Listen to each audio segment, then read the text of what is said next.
Thank you for being here for SUSECON 2020 Digital. It's been a great experience for us. Hopefully you guys have enjoyed it as well. It's been great to see all the different sessions coming out, and hopefully this one is enjoyable for you as well. This is going to be kind of a introductory level course. This is going to be structured not necessarily towards an advanced open source person that does all sorts of building stuff and all that kind of stuff, is really familiar with the community. This is going to be geared more towards somebody who is getting started in open source, trying to figure out why their boss wants them to come and invest in this, or more likely, if you're a boss and your employees are asking to invest more in open source and to branch out and stuff like that, to understand what this is, how it's put together, and what the justification is for going out there and charging people money for something that is theoretically free, right? Why should I pay for this? So that's why we're going to talk about free as in speech, free as in beverage, free as in puppy. And I hope you enjoy it. My name by the way, is Rick Ashford. I am a sales engineer for SUSE. I've been with the company for about 12 years. And it's a great place to work, it's a great place to be, and I absolutely love being able to meet with customers and be able to talk with them and see all the different things they're doing and see how open source really makes a great difference in your lives and your companies and whatnot. All right, so in order to be able to talk about open source and all that kind of stuff, we need to kind of sit down and kind of define first off, what is exactly open source? What is this thing that you've been hearing about? It's been around for a while, but that you may or may not really have a really firm understanding of what exactly the term open source means. So open source is a licensing model. We typically think about it with software, but it can also apply to hardware. It can apply to really anything that you want to license out. It can be whether it's a book or a painting or artwork or something, again, hardware, software, whatever. Any of those, you can apply an open source model to it. Okay, and there's a wide variety of different open source licenses that focus on all sorts of different things, whether it's your freedom of distribution, how do you treat source code, are you required to provide source code for things, how do you treat derived works, meaning things, if I build something using open source software, am I required to make what I build open source as well? There are different licenses that treat these things in different ways. Okay, and you can see right there, I've got a link over to opensource.org/OSD where you can go and get information about all the different types of licensing. What does this mean, and how might this apply to me, and what I want to put out into the world going forward.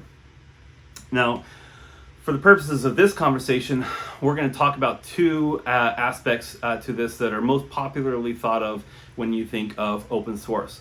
First in is free as in beer, right? People typically say, I don't drink beer, so I put in beverage there instead, because that's just who I am. But what this really means is freedom to acquire something, right? Somebody can hand me a sandwich and it's great. And now I've got this sandwich, I didn't have to pay for it, that's wonderful, right? The trick is, somebody could give me a sandwich for free, but they might tell me that I can't eat it, right? That's no fun. So that's where the freedom as in speech, or the freedom to use something, comes into it, where once the person gives me the sandwich for free, now I'm able to do with it whatever I want to, and that is the idea of the freedom to use. Right?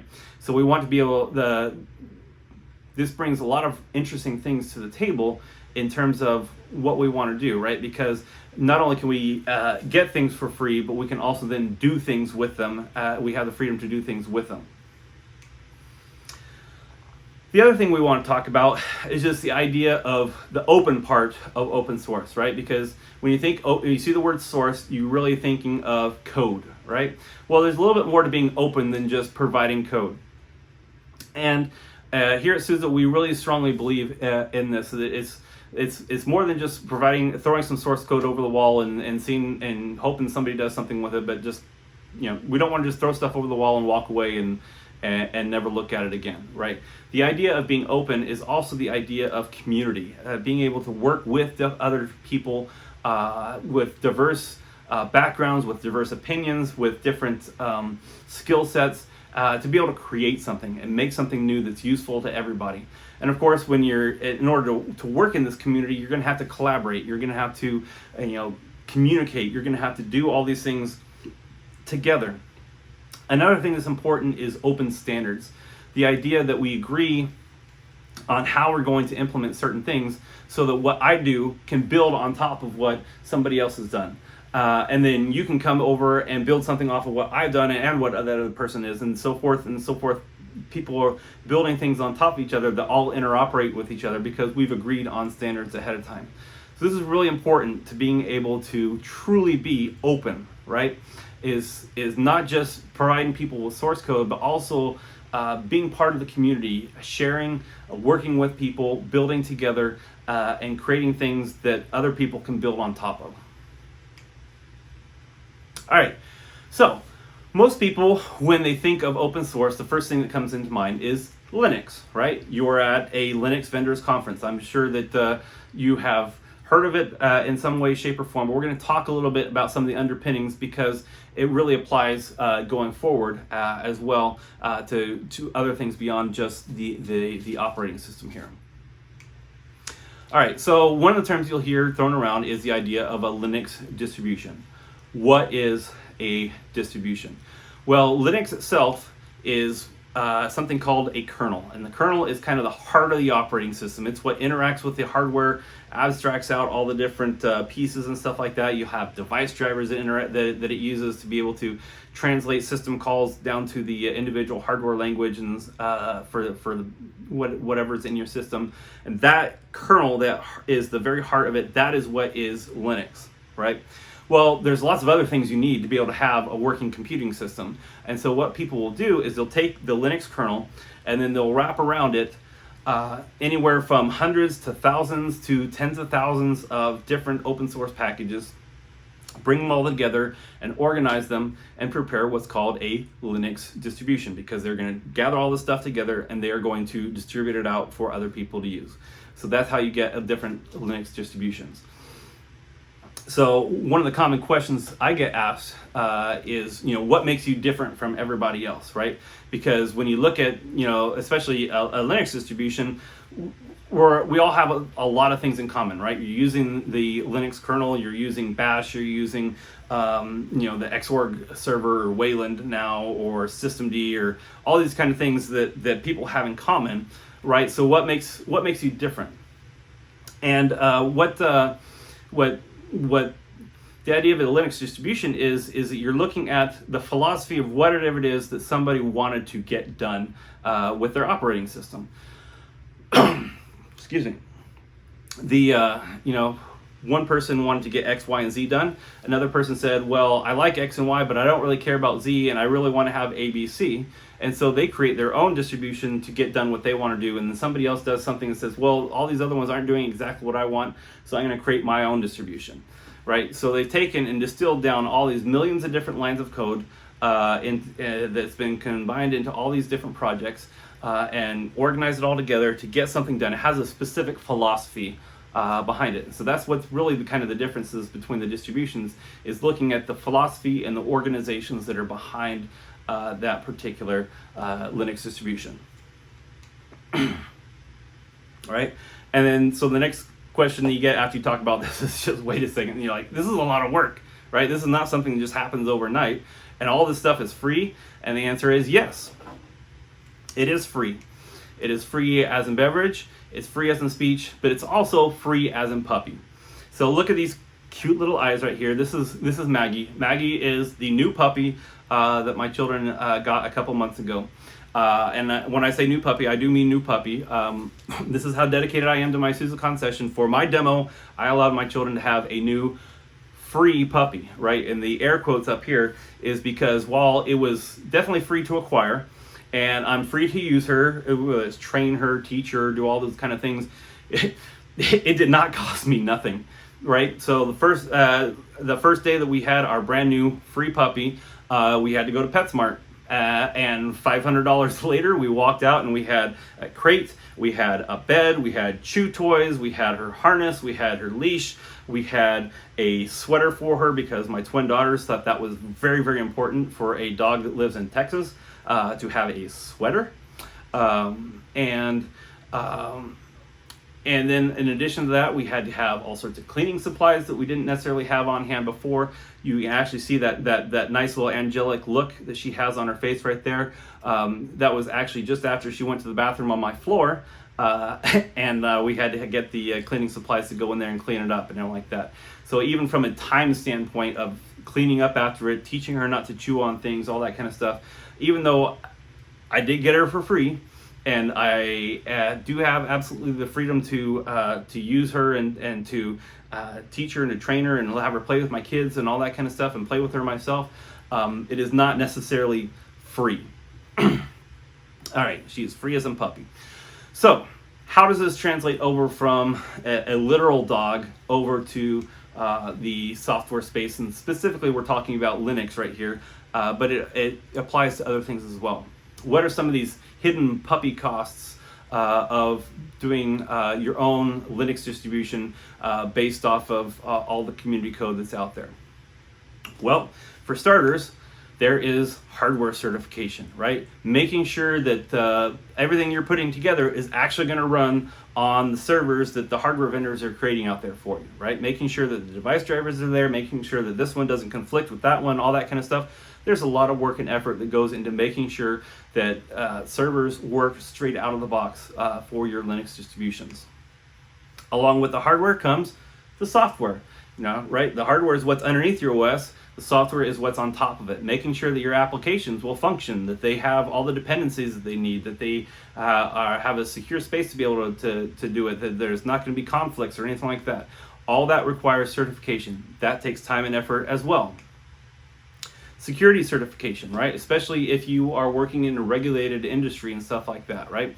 It can take lots of time and lots of money to be able to go in and get the government certifications that you need for whether it's common criteria or EAL4, or if you're trying to do classified work for the government, getting a STIG and all that kind of stuff. Those things take lots of time, they take lots of effort, they take really expensive people to get done correctly. Next up comes testing, right? And this is not just the testing for the hardware or for the applications running on top of it, but testing the actual stuff in your Linux distribution takes time. Making sure that all the pieces, all the open source software that you got works together correctly, but also making sure that it works in the manner that you intended. So, and if it doesn't, then you've got bug fixes that you've got to go through and do. And if somebody else fixes stuff or releases patches upstream, you have to integrate that into your existing code base. There's a lot of work and effort that goes into something that looks really, really simple. New features, right? Not just bug fixes are going to be released upstream, but whether it's when you're rolling your own stuff, at that point, if you want new features, either you have to wait for somebody to do it up in the community whenever they get around to it, and then you have to figure out a way to pull that down and integrate it in and redo all your hardware certification, software certification, security certification, testing, bug fixes, all that kind of stuff, right? Or you have to do it all yourself, in which case you're out the development effort as well as all the time for repeating all the certification and testing and all that kind of stuff that goes on behind the scenes. And the other thing is security vulnerabilities, right? As soon as a new security vulnerability comes out, if you're running strictly community-based code, guess who's liable for making sure that all that stuff gets fixed so that you don't get hacked and have problems? That all falls on your shoulders as well. And speaking of liability, the next up is actually intellectual property liability. Now, SUSE actually has the distinction that as we were part of when we were under our Novell parent for several years, there was a company out there called SCO, that was going around and suing people trying to claim that Linux infringed on their particular patents. And we actually came to the bat and proved very definitively that not only did they not have that were we not infringing, but that they knew that we weren't infringing because we had all the letters begging them to license them stuff so that they could continue on with their lawsuits and stuff like that. So we smacked that down pretty hard. And the idea being is that we want to, as part of our agreement with you for being your Linux vendor, we assume any liability for intellectual property issues that may arise at some point in time, which it could happen, right? If you have all developers all over the world that are contributing stuff, somebody can make something that somebody else thinks might be theirs. We handle that part of it. This is still a valid concern, right? Because if you look at it, Microsoft actually made more money from Android than they ever did from Windows Mobile, because they were able to convince the different handset manufacturers that there were patent infringements and whatnot, and they were able to set up licensing agreements and all those kind of things. In this case, SUSE takes on that liability, and we shield you from any liability in that regard. And obviously, if you don't have us there to take that for you, then that is something that you have to deal with on your own. The next thing is the idea of unicorn engineers, right? I just listed out all these different things that have to go on in order to do a operating system vendor type action correctly, right? The types of engineers that can do all this kind of stuff do not grow on trees, right? We call them unicorns because they're hard to find. And then once you find them, they're really hard to keep, right? Because everybody else is looking for these types of engineers as well. And when they go out looking for them, they're going to find them working for you. So they're going to hire them away, or they're going to make them offers that you then have to match to keep them there so that you can keep what you're doing going, which drives up your costs and makes life difficult, right? So the idea with SUSE is that we employ the unicorn engineers, and we keep them well fed and maintained and lots of caffeine and all that kind of stuff, so that they're happy. And you can borrow our engineers through our support contracts. You can borrow our unicorns to help take care of your problems and solve them for you before you ever even have to deal with them. Well, really what this all boils down to is that, allowing you to focus on the things that actually make you money, right? I've talked about all these different things, and you can go out and do them. And if that's what you want to do with your time and your money and whatnot, great, go out and do those. For most people, that's not what they want to do with their lives, right? If you are a retailer, that's not what makes you money, right? Culling through GitHub pull requests to be able to identify bug fixes that may or may not be relevant to you and new features and stuff like that, integrating them into your system and patching and recertifying, all that kind of stuff, that is not the kind of thing that actually makes you money. I mentioned retailer, right? If you're a retailer, it's all about getting logistics, getting your stuff from your warehouses out to your stores, or your vendors to your warehouses, warehouses to your stores, stores into your customers' hands, billing them, getting your money back, counting it, all these kind of things. All that is what makes you money. Focus on the things that make you money, and leave these other things that don't really apply to you and are not your core competency. Let them come to us. We can take care of them more cheaply and with a better level of service than you would be able to provide for yourself. You've got this picture right here of the car. The idea being that you can go out and build your own car by grabbing all those different parts from the part store and buying yourself a body, and you can get all that laid out there. Great. You can go get all the tools you need to be able to assemble it. You can do that. Great. And if you are a car person, that sounds like something that's really, really fun. But if you're not a car person, that just looks like a lot of extra work, and it's a lot easier to just go down to the lot, find one that's built, and drive it off and use that. And that's what we're asking here, pointing out from as a vendor standpoint, is we've done the work, we've assembled the car, we've put it all together, and we are willing to stand behind it and help work with you to make you successful. And that is why that is why you would pay for something that is free, right? You're not paying for the software itself, you're paying for us. You're paying for us to come in here and help solve your problems, make life better for you, to protect you if bad people come for you, and to help do what we can to help make you successful. Thank you for spending your time with me. I hope you enjoyed this presentation. Please check out all the other great presentations that are out here on the SUSECON's website. I hope you enjoyed the event, and we look forward to being able to meet with you in person someday in the future. Thank you so much for your time and attention.